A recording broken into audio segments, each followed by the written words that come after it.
আকাশ জুড়ে মেঘ বৃষ্টিতে কড়া নাড়ছে ঈদুল আজহা। তাই আগামীকাল ঈদের দিনেও দমকা হাওয়া, বজ্রপাত ও বৃষ্টির প্রবণতা অব্যাহত থাকবে বলে জানিয়েছে অধিদপ্তর। তবে স্বস্তির খবর হলো বৃষ্টির স্থায়িত্ব দীর্ঘ হবে না। বিস্তারিত জানাচ্ছেন রাশেদুল কাদির। রাজধানী সহ দেশের নানা অঞ্চলে গত কয়েকদিন ধরে হালকা থেকে মাঝারি বা কখনো ভারী বৃষ্টিপাত হচ্ছে। যদিও বাংলা ক্যালেন্ডারের পাতায় এখন চলছে জ্যৈষ্ঠ মাস, বর্ষাকাল শুরু হতে আরও অনেক দিন বাকি। আর পবিত্র ঈদুল আজহার ঈদ জামাত এবং পশু কোরবানি হচ্ছে উৎসবের প্রধান লক্ষ্য।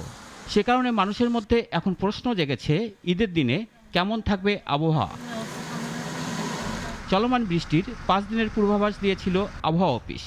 কাজেই ঈদের দিনেও সংস্থাটির দুঃসংবাদ থাকছে বৃষ্টির। ঢাকাতে বৃষ্টি হওয়ার সম্ভাবনা রয়েছে সকালে, হয়তোবা সকালে হালকা বৃষ্টি হতে পারে। আর এছাড়া রংপুর, রাজশাহী, ময়মনসিংহ এবং সিলেট বিভাগে আগামীকালকে স্থানভেদে এটা এক এক সময়ে বৃষ্টি হতে পারে। তবে যেখানেই বৃষ্টি শুরু হোক না কেন 30 মিনিট থেকে সর্বোচ্চ 1 ঘন্টা। যেহেতু বৃষ্টির সাথে বজ্রপাত এবং দমকা হওয়া থাকার সম্ভাবনা রয়েছে, সেজন্য আকাশে মেঘ কালো হয়ে আসলে ও বিদ্যুৎ চমকানো শুরু হলে আধা ঘন্টা থেকে 1 ঘন্টা নিরাপদ স্থানে থাকার জন্য আহ্বান জানিয়েছেন আবহাওয়াবিদরা।